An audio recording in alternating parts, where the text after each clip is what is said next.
₹5 बहुत अच्छे भाई, कमाल हो गया। दिल्ली में तो हमको नारा लगाने का ₹5 मिला। सुनिए, हाँ बैठना किधर है, कुर्सी किधर है भाई? कुर्सी।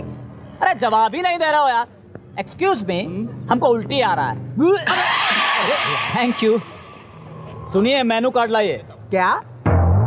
अरे 1 प्लेट बिरयानी दो यार। और सुनिए, बढ़िया बढ़िया लेग पीस डालना। है? अरे हर आदमी को लेग पीस चाहिए, कहाँ से लाऊं? एक मुर्गी में 2 ही लेग होते हैं बस। हमारे यहाँ तो 4 होते हैं। 4? 2 मुर्गी के। ये ले। खैर, लाइए, ये लीजिए, थैंक यू।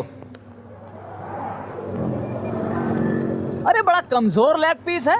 इस मुर्गी को पोलियो हो गया था क्या?